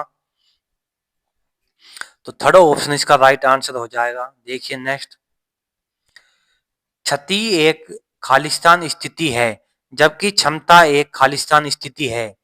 कि जैविक कार्यात्मक, कार्यात्मक जैविक, या क्रियात्मक शारीरिक, या सामाजिक मनोवैज्ञानिक। तो क्षति एक जैविक स्थिति है जबकि यह क्षमता एक कार्यात्मक स्थिति है। यानी फर्स्ट ऑप्शन इसका राइट आंसर हो जाएगा कि क्षति एक जैविक स्थिति होती है जबकि यह क्षमता एक कार्यात्मक स्थिति होती है। तो फर्स्ट ऑप्शन इसका राइट आंसर है। निम्न में से कौन सा संज्ञान और भावनाओं के बीच संबंध को उपयुक्त रूप से परिभाषित करता है? कि संज्ञान और संवेग दो स्वतंत्र प्रणालियां हैं, या संज्ञान और भावना आपस में एक दूसरे पर पारस्परिक रूप से निर्भर करते हैं, या संज्ञान संवेगों को प्रभावित करता है लेकिन इसका विपरीत नहीं है। संवेग संज्ञान को प्रभावित करते हैं लेकिन इसका विपरीत नहीं है। तो संज्ञान और भावनाओं के बीच संबंध को उपयुक्त रूप से परिभाषित करता है कि संव्यांग और संवेग दोनों स्वतंत्र प्रणाली होते हैं, तो नहीं होते। फर्स्ट ऑप्शन इसका रॉन्ग होगा। संज्ञान और भावना आपस में एक दूसरे पर पारस्परिक रूप से निर्भर होते हैं, तो बिल्कुल संज्ञान और भावना आपस में एक दूसरे पर पारस्परिक रूप से निर्भर होते हैं। तो सेकंड ऑप्शन इसका राइट आंसर है। संज्ञान और संवेगों को प्रभावित करता है लेकिन इसका विपरीत नहीं है, तो बिल्कुल थर्ड ऑप्शन इसका रॉन्ग आंसर है। संवेग संज्ञान को प्रभावित करते हैं लेकिन इसका विपरीत नहीं है, तो फोर्थ ऑप्शन भी गलत हो जाएगा। तो सेकंड ऑप्शन इसका राइट आंसर होगा कि संज्ञान और भावना आपस में एक दूसरे पर पारस्परिक रूप से निर्भर होते हैं। एक माध्यमिक विद्यालय के शिक्षक छात्रों को अवधारणाओं और वास्तविक दुनिया के अनुप्रयोगों के बीच संबंध बनाने में मदद करके सार्थक अधिगम को सक्षम बनाना चाहते हैं। तो निम्नलिखित में कौन सी गतिविधि एक उपयुक्त शैक्षणिक रणनीति होगी? कि छात्रों को नियम और परिभाषा याद करने दें, या छात्रों को बहुविकल्पी प्रश्नों वाली कार्यपत्रक पूरी करने दे, या विद्यार्थियों को उद्दीपक प्रतिक्रिया अनुबंधन की विधि सीखने दे, या छात्रों को छोटे समूहों में वर्तमान मुद्दे पर शोध करने दे और अपने निष्कर्षों को कक्षा में प्रस्तुत करें। तो दोस्तों इसका आंसर बताइए क्या होगा। तो एक माध्यमिक विद्यालय के शिक्षक छात्रों को अवधारणाओं और वास्तविक दुनिया के अनुप्रयोगों के बीच संबंध बनाने में मदद करके सार्थक अधिगम को सक्षम बनाना चाहते हैं। तो ये इसमें सबसे उपयुक्त रणनीति कौन सी होगी? कि छात्रों को नियम और परिभाषा याद कराएं, तो बिल्कुल नहीं, ऑप्शन फर्स्ट भी गलत। छात्रों को बहुविकल्पीय प्रश्नों वाली कार्यपत्रक पूरी करने दें, तो बिल्कुल नहीं, ऑप्शन सेकंड गलत। विद्यार्थियों को उद्दीपक प्रतिक्रिया अनुबंधन की विधि में सीखने दें, तो ऑप्शन थर्ड भी गलत। छोटे छात्रों को छोटे समूहों में वर्तमान मुद्दे पर शोध करने दें और अपने निष्कर्षों को कक्षा में प्रस्तुत करें, तो ऑप्शन फर्स्ट इसका राइट आंसर होगा कि छात्रों को छोटे समूहों वर्तमान मुद्दे पर शोध करने दें और अपने निष्कर्षों को कक्षा में प्रस्तुत करें, तो ऑप्शन फोर्थ इसका राइट आंसर है। डिसलेक्सिया एक खालिस्तान स्थिति है जबकि जो शिक्षार्थी की खालिस्तान करने की क्षमता को प्रभावित करती है। कि भावनात्मक चित्र बनाना, या तंत्रिका संबंधित ध्वनियों को प्रतीकों से जोड़ना, या शारीरिक साथियों के साथ सामाजिकरण, या संवेदी शरीर की गतिविधि का समन्वय करना। तो दोस्तों डिसलेक्सिया एक तंत्रिका संबंधित स्थिति है जो शिक्षार्थियों की ध्वनियों के ध्वनियों को प्रतीकों से जोड़ना की क्षमता को प्रभावित करती है। तो सेकंड ऑप्शन इसका राइट आंसर हो जाएगा कि तंत्रिका संबंधित और ध्वनियों को प्रतीकों से जोड़ना। कि डिसलेक्सिया एक तंत्रिका संबंधी स्थिति होती है और शिक्षार्थी की ध्वनियों को प्रतीकों से जोड़ने की क्षमता को प्रभावित करती है। तो ऑप्शन सेकंड इसका राइट आंसर होगा। संरचनात्मक मूल्यांकन के लिए कार्य की प्रगति को दर्शाते पोर्टफोलियो एक प्रभावी प्रणाली है क्योंकि वह छात्रों को आकलन की प्रक्रिया में शामिल करती है या वे व्यक्तिगत छात्रों की प्रगति के बारे में अंतर्दृष्टि प्रदान करते हैं या वह मुख्य रूप से अंतिम उत्पाद की प्रस्तुति पर ध्यान केंद्रित करते हैं या वे छात्र के ठोस सबूत पेश करते हैं। संरचना मूल्यांकन के लिए कार्य की प्रगति को दर्शाते पोर्टफोलियो को एक प्रभावी प्रणाली है क्योंकि वह छात्रों के आकलन की प्रक्रिया में शामिल होते हैं। बिल्कुल ए ऑप्शन सही है। वह व्यक्तिगत छात्रों की प्रगति के बारे में अंतर्दृष्टि प्रदान करता है तो बिल्कुल करती है, ऑप्शन बी सही है। वह मुख्य रूप से अंतिम उत्पाद प्रस्तुति पर ध्यान केंद्रित करते हैं तो बिल्कुल नहीं करते, थर्ड ऑप्शन गलत हो जाएगा, ऑप्शन सी। वह छात्र अधिगम के ठोस सबूत पेश करते हैं तो बिल्कुल करते हैं, यानी ए बी डी ऑप्शन इसका राइट आंसर होगा। तो फोर्थ ऑप्शन इसका राइट आंसर हो जाएगा जिसमें ए बी डी ऑप्शन स्थित है। तो फोर्थ ऑप्शन इसका राइट आंसर होगा। अभिकथन ए समावेशी कक्षा में अधिगम के लक्ष्यों शैक्षणिक रणनीतियों के साथ साथ आकलन में भी अनुकूलन किया जाना चाहिए। तो समावेशी कक्षा में अधिगम के लक्ष्यों शैक्षणिक रणनीतियों के साथ साथ आकलन में भी अनुकूलन किया जाना चाहिए तो बिल्कुल किया जाना चाहिए। तो अभिकथन ए बिल्कुल राइट है। देखिए कारण आर कि समावेशन का दर्शन शैक्षणिक दृष्टिकोण और आकलन के माध्यम से सभी व्यक्तिगत मतभेदों को समाप्त करने की वकालत करता है। कि समावेशन का दर्शन शैक्षणिक दृष्टिकोण और आकलन के माध्यम से सभी व्यक्तिगत मतभेदों को समाप्त करने के लिए वकालत करता है तो बिल्कुल नहीं करता, तो कारण इसका रॉन्ग हो जाएगा। तो ए सही है लेकिन आर गलत है, यानी ऑप्शन थर्ड इसका राइट आंसर होगा। ए सही है लेकिन आर गलत है, तो थर्ड ऑप्शन इसका राइट आंसर हो जाएगा। देखिए अगला नेक्स्ट। एक शिक्षक ने देखा कि उसका एक छात्र बहुत विचलित है और कक्षा के दौरान ध्यान केंद्रित करने में परेशानी महसूस करता है। तो निम्न में से कौन सी रणनीति छात्र को ध्यान केंद्रित करने में मदद करने के लिए एक प्रभावी रणनीति होगी? कि छात्रों को कक्षा के दौरान बार बार कार्य करने के लिए देना या छात्रों को सख्ती से अपना अवधान अवधि बढ़ाने को कहना या स्वयं नियमन और स्वयं प्रबंधन के लिए छात्र को एक टाइमर देना या माता पिता को बुलाना और छात्र के खिलाफ सख्त अनुशासनात्मक कार्रवाई करना। तो एक शिक्षक ने देखा कि उसका एक छात्र विचलित है और कक्षा के दौरान ध्यान केंद्रित करने में परेशानी महसूस करता है। तो निम्न में से कौन सी रणनीति छात्र को ध्यान केंद्रित करने में मदद करने के लिए एक प्रभावी रणनीति होगी? कि छात्रों को कक्षा के दौरान बार बार कार्य करने के लिए देना, तो बिल्कुल गलत है ये फर्स्ट ऑप्शन।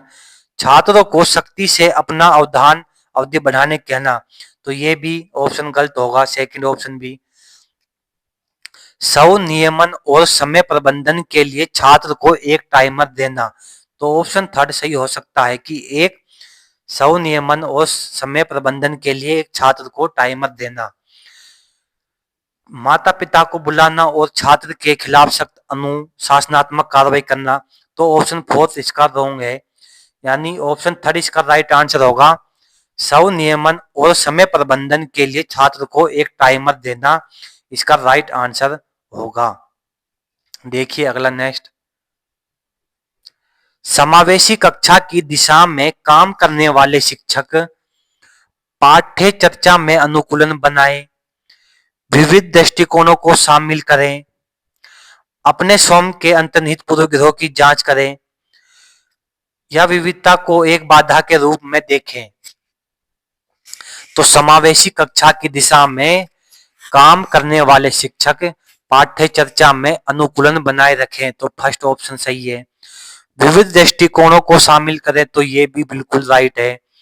अपने स्वयं के अंतर्निहित पूर्वग्रह की जांच करें, तो बिल्कुल थर्ड ऑप्शन बिल्कुल राइट है। विविधता को एक बाधा के रूप में देखें, तो ऑप्शन फोर्थ रॉन्ग होगा कि विविधता को एक बाधा के रूप में नहीं देखा जा सकता। तो इसका राइट आंसर होगा फर्स्ट सेकंड थर्ड, इसका राइट आंसर है। एक समावेशी कक्षा की दिशा में लिए शिक्षक काम करने के लिए, तो इसका सेकंड ऑप्शन इसका राइट आंसर हो जाएगा, फर्स्ट सेकंड थर्ड। जिसमें देखिए अगला नेक्स्ट,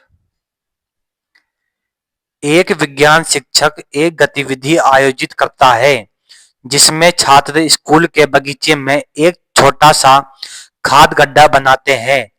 वे अपघटन प्रक्रिया का निरीक्षण करते हैं, अपने निष्कर्षों को रिकॉर्ड करते और पर्यावरण के लिए खाद बनाने के महत्व पर चर्चा करते हैं।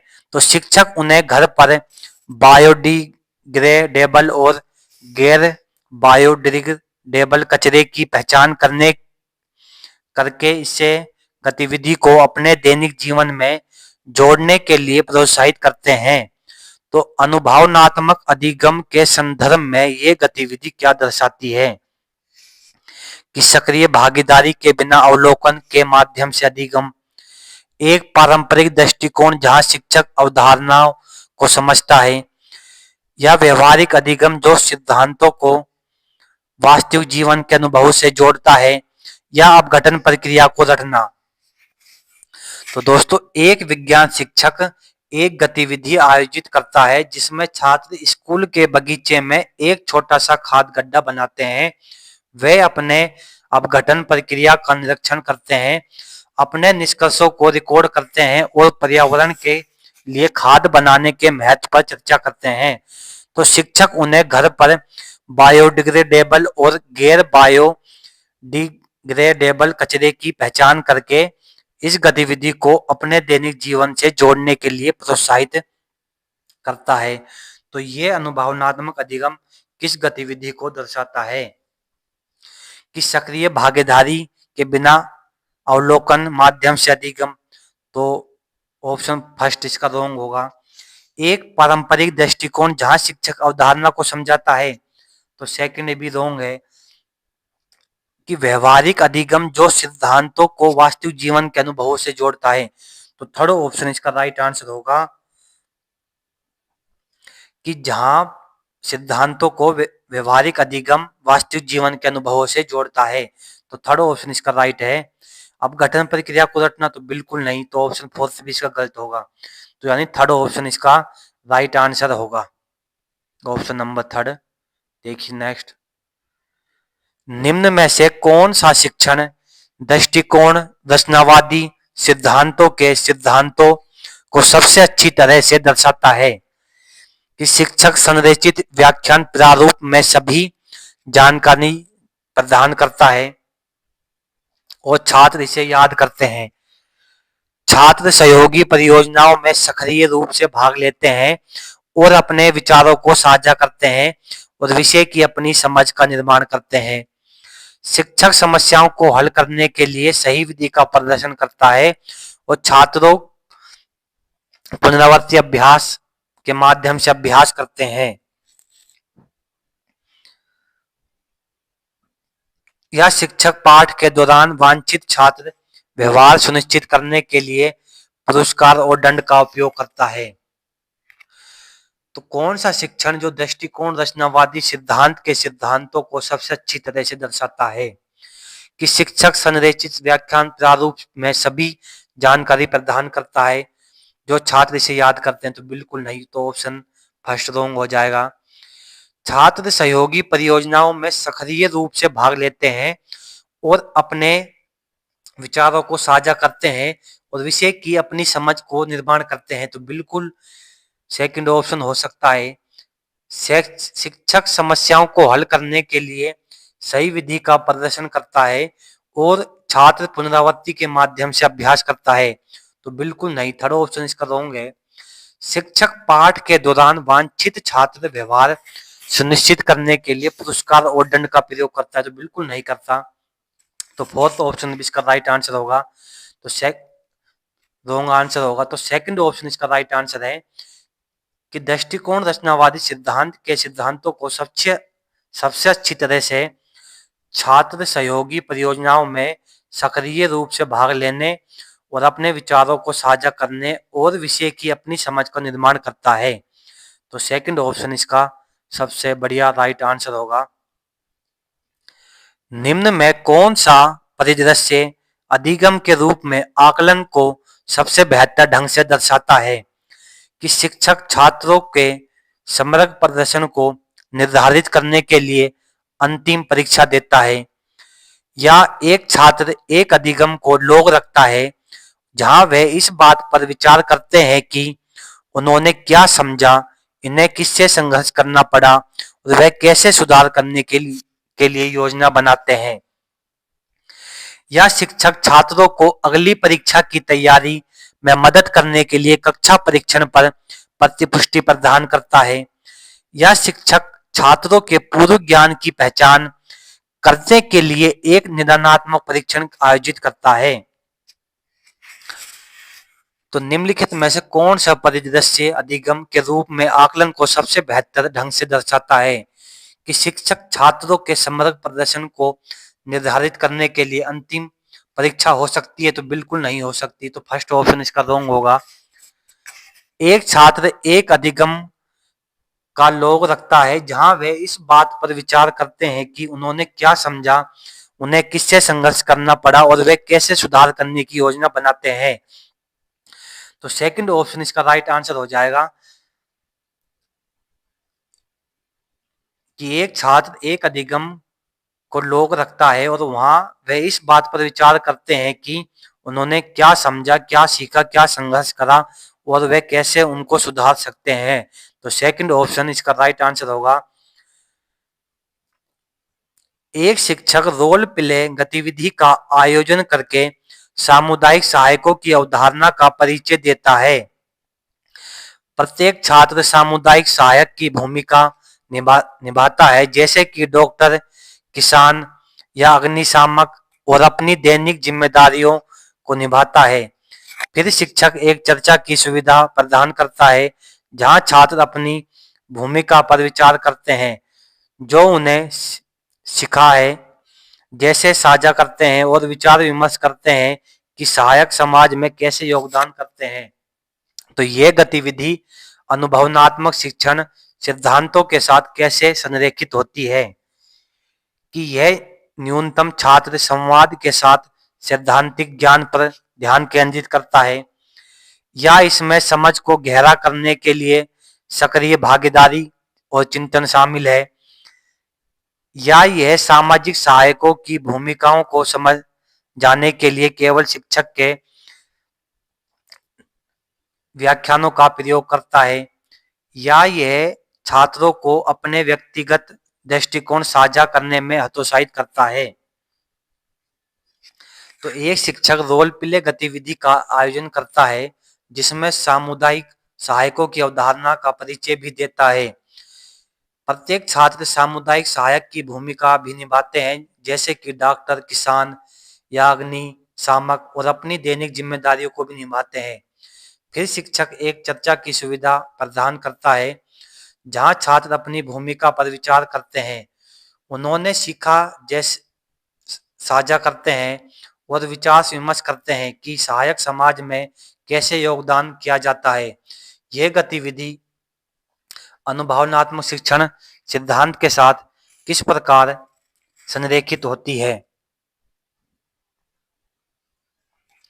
तो इसमें समझ को गहरा करने के लिए सक्रिय भागीदारी और चिंतन शामिल होता है, तो सेकंड ऑप्शन इसका राइट आंसर होगा कि इसमें समझ को गहरा करने के लिए सक्रिय भागीदारी और चिंतन शामिल होते हैं।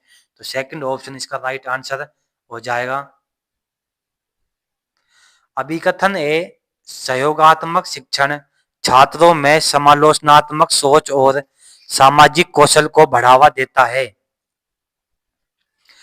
कि अभिकथन ए सहयोगात्मक शिक्षण छात्रों में समालोचनात्मक सोच और सामाजिक कौशल को बढ़ावा देता है। तो बिल्कुल समालोचनात्मक सोच सामाजिक कौशल को बढ़ावा देता है। तो फर्स्ट अभिकथन फर्स्ट इसका राइट होगा। कारण आर कि सहयोगात्मक शिक्षण छात्रों को साथियों के साथ बातचीत करने, दृष्टिकोण साझा करने और समस्याओं को एक साथ हल करने के अनुमति देता है। तो बिल्कुल ये कारण भी इसका राइट है कि सहयोगात्मक शिक्षण छात्रों को साथियों के साथ बातचीत करने और दृष्टिकोण साझा करने, समस्याओं को एक साथ हल करने की अनुमति देता है। यानी अभिकथन ए और कारण आर दोनों सही है और आर ए की व्याख्या भी करता है। तो फर्स्ट ऑप्शन इसका राइट आंसर हो जाएगा कि ए और आर दोनों सही है, जबकि आर ए का सही स्पष्टीकरण भी करता है। अभिकथन ए कि छात्र अधिगम को बेहतर बनाने में संकलनात्मक आकलन की तुलना में रचनात्मक मूल्यांकन अधिक प्रभावी होता है। कि अभिकथन ए छात्र अधिगम को बेहतर बनाने में संकलनात्मक आकलन की तुलना में संरचनात्मक मूल्यांकन अधिक प्रभावी होता है। तो अभिकथन ए बिल्कुल राइट होगा। कारण आर संरचनात्मक मूल्यांकन निरंतर प्रतिक्रिया प्रदान करता है, जो छात्रों को उनकी कमजोरियों की पहचान करने और अधिगम की प्रक्रिया के दौरान उन पर काम करने में मदद करता है। तो इसका कारण भी बिल्कुल सही है कि संरचनात्मक मूल्यांकन जो निरंतर प्रतिक्रिया प्रदान करता है और छात्रों को उनकी कमजोरियों को भी पहचानने में मदद करता है और अधिगम की प्रक्रिया के दौरान उन पर काम करने में भी मदद करता है। तो फर्स्ट ऑप्शन इसका राइट आंसर हो जाएगा। यानी ए और आर दोनों सही है, जबकि आर ए का सही स्पष्टीकरण भी कर पाता है। तो फर्स्ट ऑप्शन इसका राइट आंसर होगा। देखिए नेक्स्ट। अभिकथन ए करके सीखना निष्क्रिय सुनने की तुलना में कम प्रभावी दृष्टिकोण है। अभिकथन करके सीखना निष्क्रिय सुनने की तुलना में कम प्रभावी दृष्टिकोण है। तो अभिकथन ए इसका रॉन्ग होगा कि करके सीखने निष्क्रिय सुनने की तुलना में कम प्रभावी होता है। तो ये इसका रॉन्ग आंसर होगा। अनुभवनात्मक शिक्षण छात्रों को वास्तविक जीवन की स्थितियों में अवधारणाओं को लागू करने की अनुमति देता है, जो गहरी समझ और अवधारणाओं में मदद करता है। कि कारण आर अनुभवनात्मक शिक्षण छात्रों को वास्तविक जीवन की स्थितियों में अवधारणाओं को लागू करने की अनुमति देता है। तो बिल्कुल देता है, जो गहरी समझ और अवधारणात्मक में मदद करता है। तो बिल्कुल करता है। तो इसका कारण बिल्कुल राइट होगा। यानी अभिकथन ए गलत है, लेकिन कारण इसका सही है। तो फोर्थ ऑप्शन इसका राइट आंसर हो जाएगा। ए गलत है लेकिन आर सही है। तो फोर्थ ऑप्शन इसका राइट आंसर है। अभिकथन ए रचनावादी शिक्षण अधिगम की प्रक्रिया में छात्रों की सक्रिय भागीदारी पर ध्यान केंद्रित करता है। कि रचनावादी शिक्षण अधिगम की प्रक्रिया में छात्रों की सक्रिय भागीदारी पर ध्यान केंद्रित करता है। तो बिल्कुल ध्यान केंद्रित करता है। तो अधिगम ए राइट होगा। कारण आर रचनावाद शिक्षक से छात्र रचनावाद शिक्षक से छात्रों तक ज्ञान के संरक्षण पर जोर देता है। कि कारण आर रचनावाद शिक्षक से छात्रों तक ज्ञान के चरण पर जोर देता है। तो बिल्कुल नहीं देता। तो कारण इसका रॉन्ग होगा। लेकिन तो अभी कथन ए सही है, लेकिन कारण आर गलत है। तो थर्ड ऑप्शन इसका राइट आंसर हो जाएगा।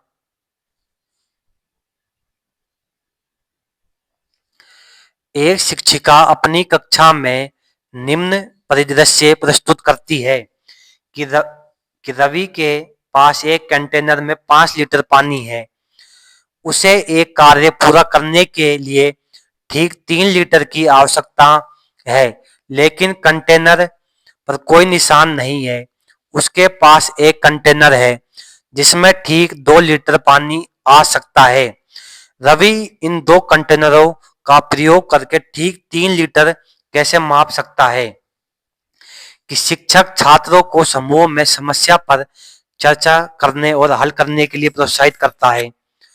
तो शिक्षक किस शिक्षण रणनीति का प्रयोग कर रहा है और यह समस्या समाधान कौशल के साथ कैसे संरेखित होती है?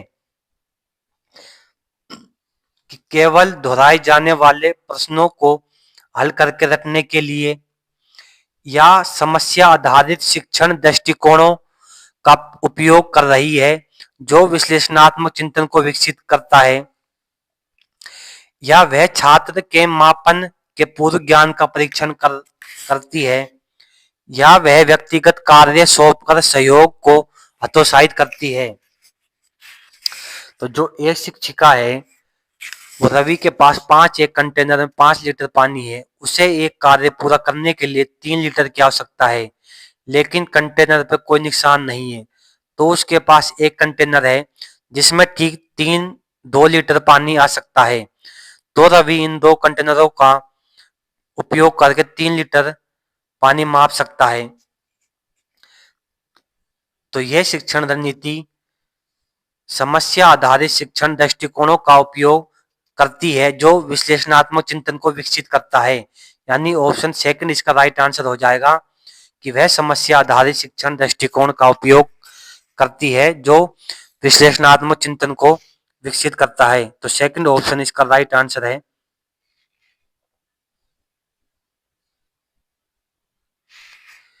एक शिक्षक सक्रिय सहभागिता रणनीतियों को शामिल करके छात्रों के अधिगम को बढ़ाना चाहता है। वह अपने पाठों के दौरान समूह चर्चा, व्यवहारिक प्रयोग और समस्या समाधान गतिविधियों का प्रयोग करता है। तो निम्नलिखित में कौन सा प्राथमिक कारण है कि यह विविध छात्रों को बेहतर अधिगम में मदद करने में प्रभावी है? कि वह तथ्यों और सूत्रों को रटने को प्रोत्साहित करते हैं, या वह छात्रों के बीच सक्रिय भागीदारी, समालोचनात्मक सोच और सहयोग को बढ़ावा देते हैं, या वह शिक्षक की भूमिका को कम करते हैं और पूरी तरह से छात्र स्वतंत्रता पूर्व ध्यान केंद्रित करते हैं, या वह संरचनात्मक आकलन के माध्यम से छात्र की प्रगति का आकलन करने की आवश्यकता को समाप्त करते हैं। तो एक शिक्षक सक्रिय सहभागिता रणनीतियों को शामिल करके छात्रों के अधिगम को बढ़ाना चाहती है और वह अपने पाठों के दौरान समूह चर्चा, व्यवहारिक प्रयोग और समस्या समाधान गतिविधियों का प्रयोग करता है। तो कौन सा प्राथमिक कारण है कि ये विधियां छात्रों को बेहतर अधिगम में मदद करने में प्रभावी होती है? तो वह छात्रों के बीच सक्रिय भागीदारी, समालोचनात्मक सोच और सहयोग को बढ़ावा देते हैं। तो ऑप्शन सेकंड इसका राइट आंसर होगा कि वह छात्रों के बीच सक्रिय भागीदारी, समालोचनात्मक सोच को और सहयोग को बढ़ावा देते हैं। तो सेकंड ऑप्शन इसका राइट आंसर हो जाएगा। एक शिक्षक ने देखा कि कुछ छात्र आरेख, चार्ट और वीडियो देखकर बेहतर सीखते हैं, जबकि अन्य व्याख्यान सुनने या चर्चा में भाग लेने पर बेहतर सीखते हैं। इस विविधता को संबोधित करने के लिए शिक्षक अपनी कक्षा में विभिन्न शिक्षण विधियों को प्रयोग करने का निर्णय लेता है। तो शिक्षक छात्रों के अधिगम को बेहतर बनाने के लिए क्या लागू कर रहा है? कि अधिगम के लिए सार्वभौमिक डिजाइन की अवधारणा जो विविध सीखने की जरूरतों को संबोधित करती है, या अधिगम के तरीकों को मानकीकृत करने के लिए रखने का सिद्धांत, या छात्रों की समझ का आकलन करने के लिए संकलनात्मक आकलन का उपयोग, या यह विचार के सभी छात्र पारंपरिक व्याख्यानों के माध्यम से समान रूप से अच्छी तरह से सीखते हैं। तो एक शिक्षक ने देखा कि कुछ छात्र आरेख, चार्ट और वीडियो देखकर बेहतर सीखते हैं, जबकि उन्हें व्याख्यान सुनने या चर्चा में भाग लेने से पर बेहतर सीखते हैं। तो इस विविधता को संबोधित करने के लिए एक शिक्षक अपनी कक्षा में विभिन्न शिक्षण विधियों का प्रयोग करने का निर्णय लेता है। तो शिक्षक छात्रों के अधिगम को बेहतर बनाने के लिए अधिगम के लिए सार्वभौमिक डिजाइन की अवधारणा जो विविध सीखने की जरूरतों को संबोधित करता है। तो ऑप्शन फर्स्ट इसका राइट आंसर हो जाएगा कि अधिगम के लिए सार्वभौमिक डिजाइन की अवधारणा जो विविध सीखने के जरूरतों को संबोधित करता है। तो फर्स्ट ऑप्शन इसका राइट आंसर होगा। देखिए अगला नेक्स्ट, एक शिक्षक छात्रों से अधिगम के लक्ष्य निर्धारित करने और प्रत्येक सप्ताह के अंत में अपनी प्रगति पर विचार करने के लिए कहता है। इस प्रक्रिया में पहचानना शामिल है कि उन्होंने क्या सीखा, उन्हें किन चुनौतियों का सामना करना पड़ा और वे इन चुनौतियों से कैसे निपटने की योजना बनाते हैं। यह दृष्टिकोण छात्रों को बेहतर अधिगम में कैसे मदद करता है कि यह आत्मचिंतन को हतोत्साहित करता है और केवल शिक्षक की प्रतिक्रिया पर ध्यान केंद्रित करता है, या यह छात्रों के बीच या यह छात्रों के बीच मेटा कॉग्निशन और स्व विनिमयती अधिगम को बढ़ावा देता है।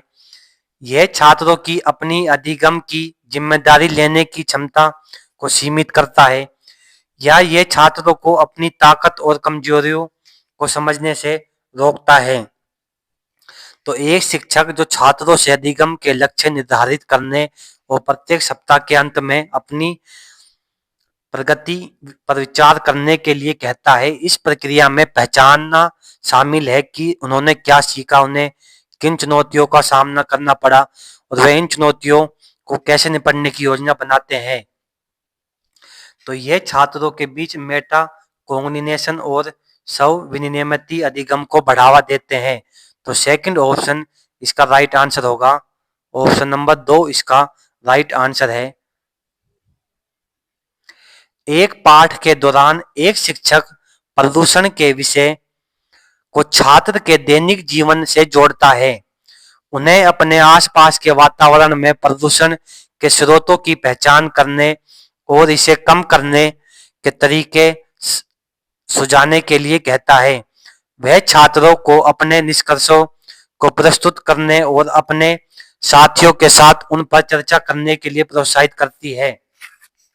तो यह शिक्षण पद्धति छात्रों को बेहतर अधिगम में मदद क्यों कर सकती है कि यह वास्तविक जीवन की स्थितियों से जुड़े बिना सैद्धांतिक ज्ञान पर ध्यान केंद्रित करता है, या यह सक्रिय भागीदारी के बजाय निष्क्रिय सुनने को प्रोत्साहित करती है, या यह नई अवधारणाओं को पूर्व ज्ञान जोड़ती है और वास्तविक दुनिया में अनुप्रयोगों को बढ़ावा देती है, या यह सहयोगी गतिविधियों से बचती है जिसे व्यक्तिगत जवाबदेही सुनिश्चित होती है।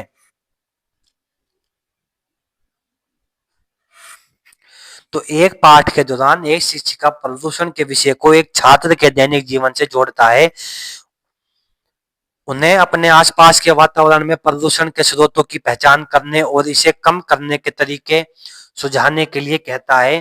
तो वह छात्रों को अपने निष्कर्षों को प्रस्तुत करने और अपने साथियों के साथ उन पर चर्चा करने के लिए प्रोत्साहित करता है। तो यह शिक्षण पद्धति छात्रों को बेहतर अधिगम में मदद करती है कि यह नई अवधारणाओं को पूर्व ज्ञान से जोड़ती है और वास्तविक दुनिया में अनुप्रयोगों को बढ़ावा देती है। तो थर्ड ऑप्शन इसका राइट आंसर हो जाएगा कि यह नई अवधारणाओं को पूर्व ज्ञान से जोड़ती है और वास्तविक दुनिया में अनुप्रयोगों को बढ़ावा देती है।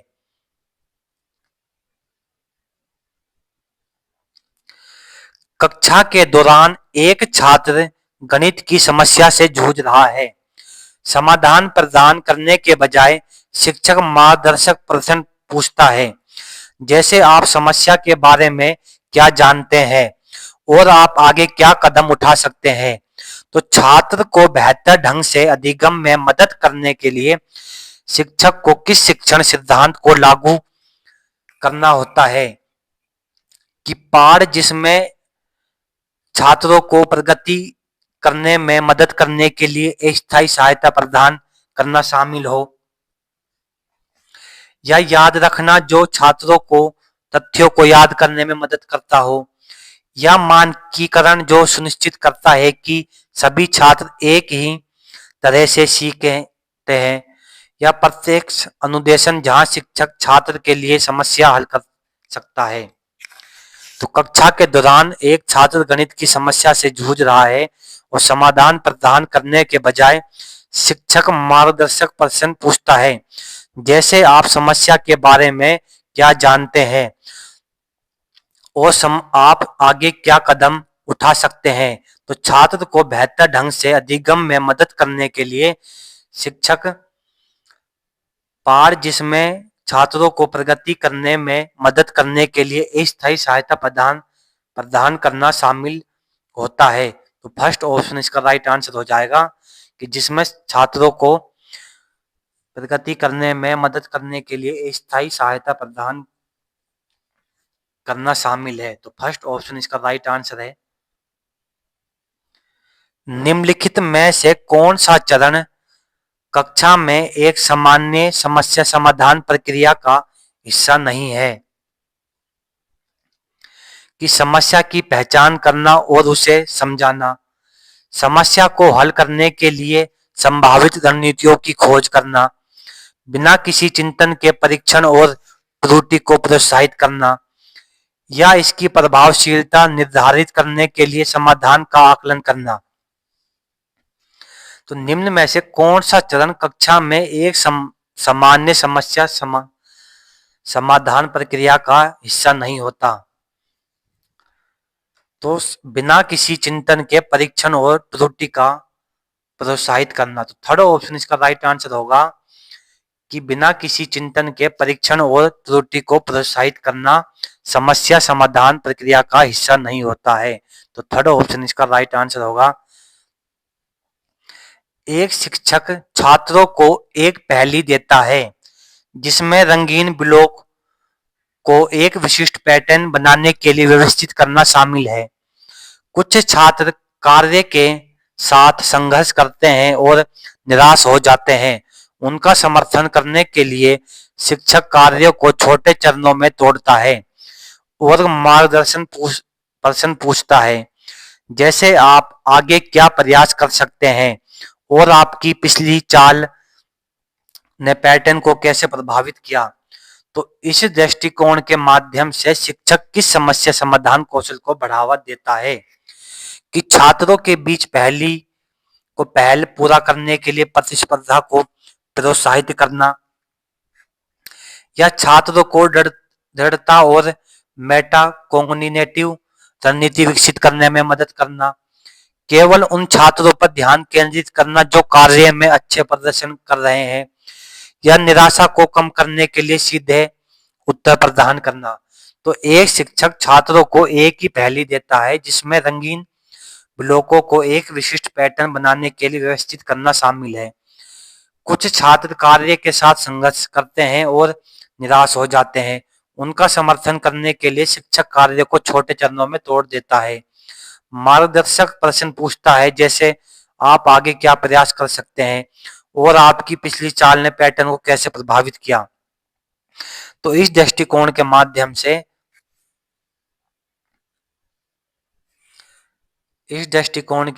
से शिक्षक छात्रों को दृढ़ता और मेटाकोग्निटिव रणनीति विकसित करने में मदद करता है। तो सेकंड ऑप्शन इसका राइट आंसर हो जाएगा। एक शिक्षिका अपने छात्रों में यह कल्पना करने के लिए कहती है कि वह आर्किटेक्ट है जो पक्षियों के लिए घर डिजाइन कर रहे हैं। वह कागज, टहनियों और मिट्टी जैसी सामग्री प्रदान करते हैं, उन्हें अनोखे बेड हाउस मॉडल बनाने के लिए प्रोत्साहित करते हैं। तो वह गतिविधि बच्चों में रचनात्मक को कैसे बढ़ावा देती है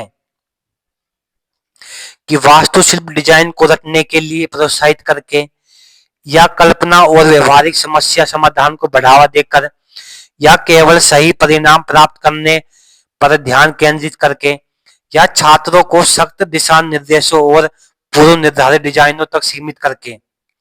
तो एक शिक्षिका अपने छात्रों को यह कल्पना करने के लिए कहती है कि वह जो पक्षियों के लिए घर डिजाइन कर रहे हैं उन्हें कागज, टहनियों और मिट्टी जैसी सामग्री प्रदान करते हैं, और उन्हें अनोखे बर्ड हाउस मॉडल बनाने के लिए प्रोत्साहित किया जाता है। तो यह गतिविधि बच्चों की संरचनात्मक सोच को बढ़ावा देती है, यानी कल्पना और व्यवहारिक समस्याओं समाधान को बढ़ावा देकर।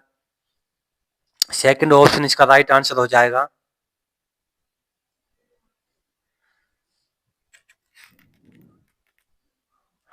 बच्चों में संरचनात्मक को बढ़ावा देने में निम्न में से कौन सी रणनीति सबसे कम प्रभावी है कि बच्चों को खुलेआम सवालों और चुनौतियों को पता लगाने की अनुमति देना, एक कठोर ढांचा प्रदान करना और छात्रों से इसका ठीक से पालन करने के लिए अपेक्षा करना, विविध समाधानों के लिए विचार मंथन सूत्रों को प्रोत्साहित करना, मुक्त अभिव्यक्ति के लिए सामग्री और अवसर प्रदान करना।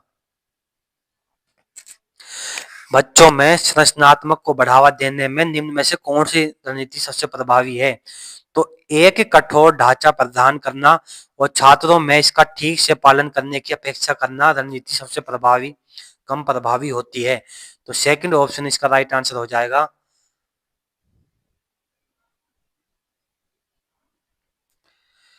एक शिक्षिका अपने छात्रों को हाल ही में कक्षा में पढ़ी गई कहानी के लिए वैकल्पिक अंत लिखने के लिए प्रोत्साहित करती है। वह अपने विचार साझा करने और यह बताने के लिए कहती है कि उन्होंने अपना विशेष अंत क्यों चुना।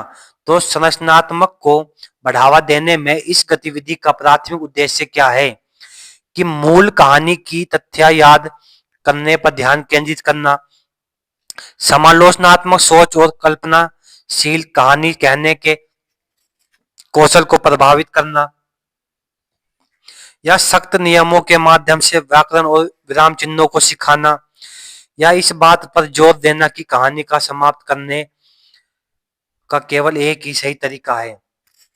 तो एक शिक्षिका अपने छात्रों को हाल ही में कक्षा में पढ़ी गई कहानी के वैकल्पिक अंत लिखने के लिए प्रोत्साहित करती है और वह उनसे अपने विचार साझा करने और बताने के लिए कहती है।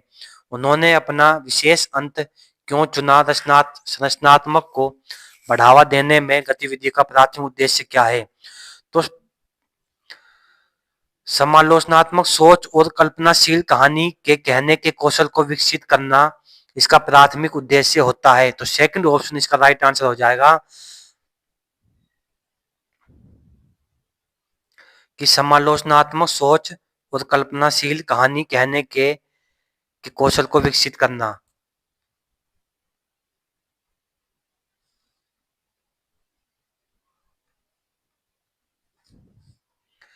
एक शिक्षक छात्रों को अपनी गलतियों पर विचार करने और उनसे सीखने के लिए प्रोत्साहित करता है।